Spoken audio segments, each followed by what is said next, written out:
Karnataka TET सन 2017 उर्दू के question paper को हम लोग डिस्कस कर रहे हैं। इससे रिलेटेड पिछली वीडियो हमने अपलोड कर दी है।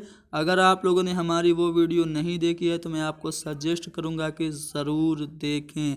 जैसा कि आप लोग जानते हैं कि कर्नाटक टेट का जो पैटर्न और सिलेबस है बिल्कुल सी टेट के जैसा है, इसलिए ये वीडियो सी टेट के एस्पिरेंट्स के लिए भी बहुत ही हेल्पफुल साबित होगी।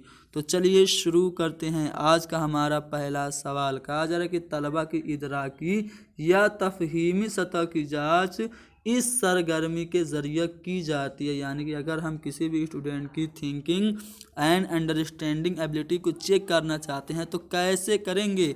क्या उससे बुलंद ख़वानी करवाएंगे, स्वर वाचन करवाएंगे, या फिर साबिका मालूमात की बिना पर सवालात करेंगे, या फिर तलबा के लिखे हुए तहरीरी नमूनों की मदद से, या फिर मुतालिया के लिए कहानी या मजमून देकर उससे मुताल्लिक सवाल पूछकर। तो दोस्तों, अगर आपको स्टूडेंट की इदराकी या तफहीमी सलाहियत चेक करना है तो आप उनको कोई भी कहानी या मजमून दीजिए और कहिए कि आप इसको पढ़ो, और जब वो बच्चे पढ़ लें तो आप उसी कहानी या मजमून से रिलेटेड सवाल पूछें। जब आप सवाल पूछेंगे तो इससे आप बच्चे की ज़हनी कैफियत, इदराकी या तफहीमी सतह को चेक कर सकते हैं। यानी कि मुतालिया के लिए कहानी या मजमून देकर बच्चों को उससे मुताल्लिक सवाल पूछकर उनकी इदराकी या तफहीमी सतह की जांच कराई जा सकती है। अगला सवाल ये कि इब्तदाई जमातों में उर्दू ज़बान की तहरीरी मश्क के लिए दी जाने वाले सरगर्मियों की यह सही तरतीब है। यानी कि अगर एलिमेंट्री लेवल की बात करें, उर्दू लैंग्वेज को लिखने की प्रैक्टिस करवाने की बात करें, तो इन चारों में किस सरगर्मी को करेंगे और उसका सही तरतीब यानी कि सही सीरीज़ क्या होगी? तो दोस्तों, इब्तदाई सतह पर उर्दू ज़बान की तहरीर की मश्क के लिए सबसे पहले हमें हरूफ सही बच्चों को लिखवाना चाहिए, फिर हरूफ इल्लत लिखवाना चाहिए, उसके बाद लफ्ज़ लिखवाने चाहिए, फिर लफ्ज़ों से जुमले यानी कि सेंटेंसेस बनवाने चाहिए, उसके बाद एराबो अलामात का इस्तेमाल, और आखिर में पैराग्राफ लिखवाना चाहिए। तो यहाँ पे जो सही सरगर्मी की जो सही तरतीब होगी उर्दू ज़बान की तहरीरी मश्क के लिए, वो दूसरा वाला ऑप्शन होगा।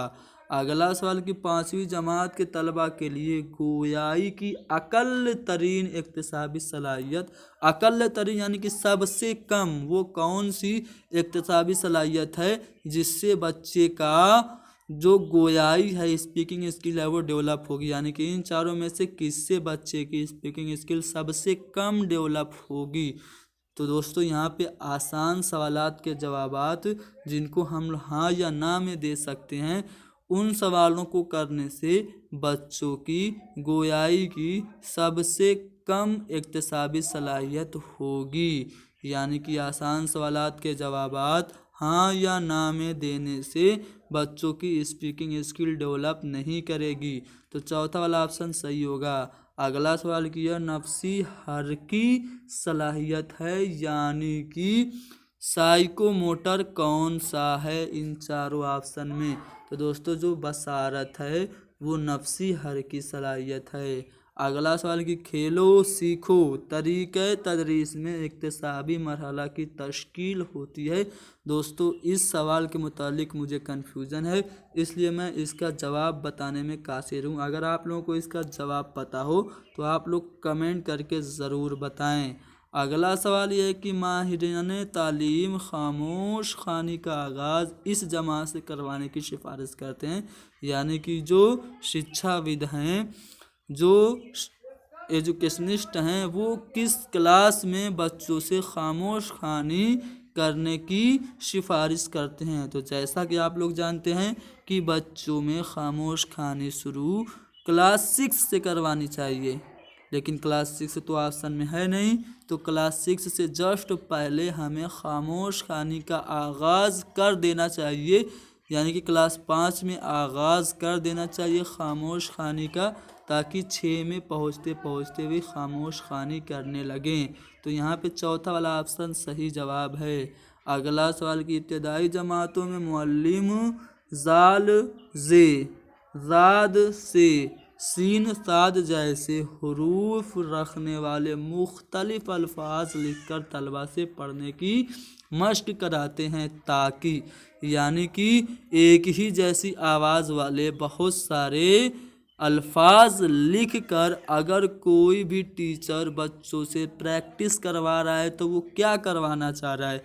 क्या तलबा का इराब दुरुस्त करना चाह रहा है, या फिर तलबा में बुलंद ख़्वानी की सलाहियत उजागर करवाने के लिए ऐसा कर रहा है, या फिर तलबा में गोयाई की महारत को फ़रोग़ मिले इसलिए, या फिर तलबा में सूती नक्श को यानी कि जो आवाज़ में जो कमी है, आवाज़ के प्रोनाउंसिएशन में जो कमियां हैं उनको दूर करने के लिए कर रहा था। दोस्तों यहाँ पे जो चौथा वाला ऑप्शन है वही सही होगा, क्योंकि ज़ाल और ज़े, ज़ाद और से इस तरह के हुरूफ से बने लफ्ज़ जब बच्चों से बुलवाया जा रहा है तो उसका मकसद ये है कि बच्चे बोलने में जो प्रोनाउंसिएशन में उनको गलती हो रही है, सूती जो नक्श है उनको दूर कराया जाए। तो चौथा वाला ऑप्शन सही जवाब है।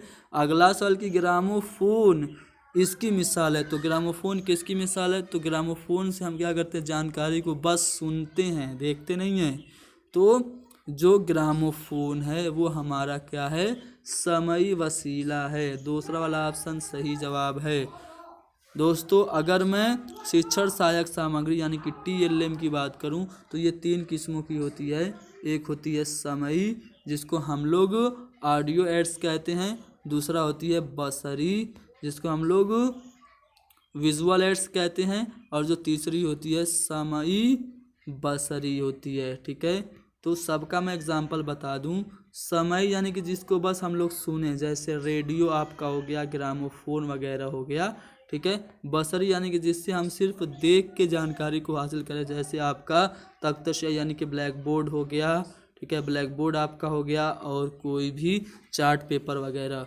जबकि अगर मैं टीवी की बात करूं, ये जो मोबाइल आप देख रहे हैं इससे इसको देख भी रहे हैं, इससे आवाज़ भी सुन रहे हैं, तो ये आपका जो मोबाइल है वो आपका क्या है, समई बसरी अशिया है, यानी कि ऑडियो विजुअल ऐड है। तो ये 3 किस्म की होती हैं TLM। ठीक है, तो यहाँ पे पूछा जा रहा है ग्रामोफोन किसकी मिसाल है।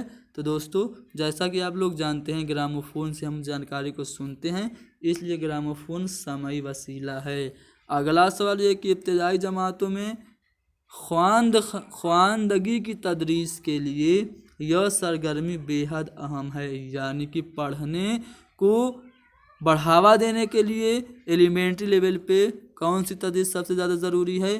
तो बुलंद ख़्वानी यानी कि सस्वर वाचन सबसे ज़्यादा ज़रूरी है एलिमेंट्री लेवल पे पढ़ने की सलाहियत, पढ़ने की तदरीस को बढ़ावा देने के लिए। अगला जो सवाल है वो ये है कि कवायद की तदरीस के दौरान इस्तिखराजी तरीके पर इस्तिक़राई तरीके को तरजीह दी जाती है, यानी कि डिडक्टिव मेथड पे इंडक्टिव मेथड को ज़्यादा प्रेफरेंस दिया जाता है, यानी कि निगमन विधि पे आगमन विधि को ज़्यादा वरीयता दी जाती है। क्यों दी जाती है? क्या यह निहायत आसान तरीका है इसलिए, या फिर यह तरीका रटने पर जोर देता है इसलिए?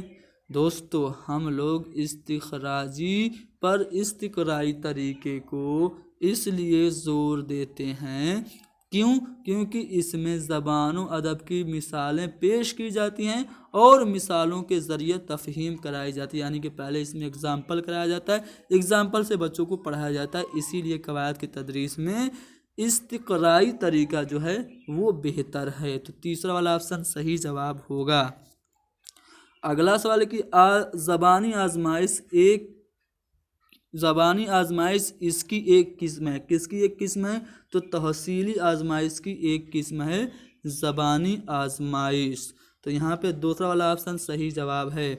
अगला सवाल ये कि शाबाश, सुबहान अल्लाह, वाह वाह, उफ़, मरहबा, ये जो अल्फाज हैं उर्दू ज़बान का मिंदरजा बाला मिसालों से दर्ज झेल किसकी तदरीस का अंजाम देता है? यानी कि एक मुअल्लिम कह रहा है शाबाश, सुबहान अल्लाह, वाह वाह, उफ़, मरहबा, ऐसे अल्फाज इस्तेमाल कर रहा है, तो वो कैसी तदरीस को अंजाम दे रहा है?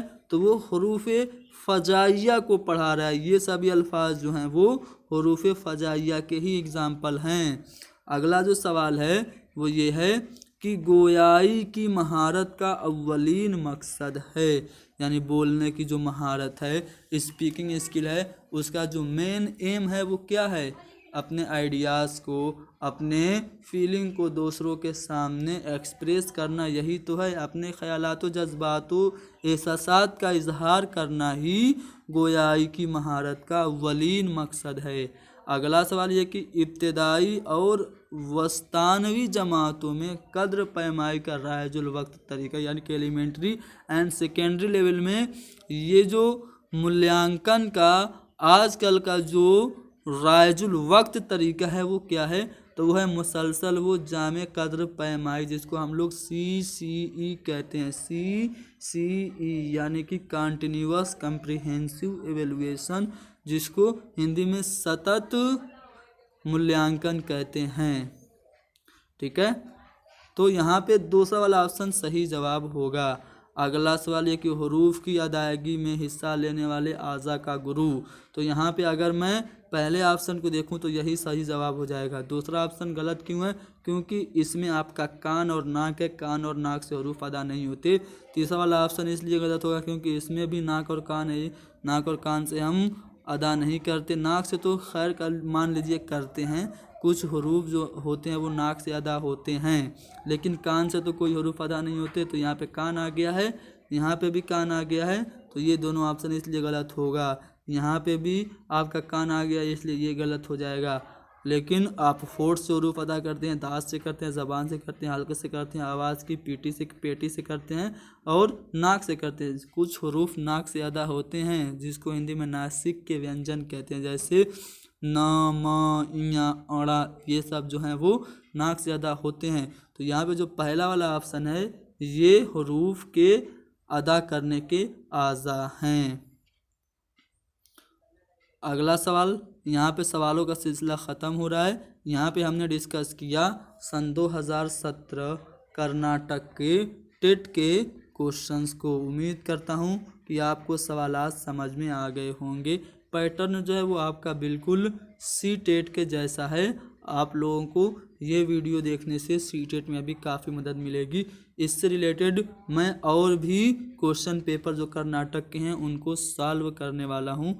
आप लोग अगर कर्नाटक के स्टूडेंट हैं और उर्दू की तैयारी कर रहे हैं टेट या किसी भी राज्य के लिए, तो आप लोग इस वीडियो को ज़्यादा से ज़्यादा फैलाएं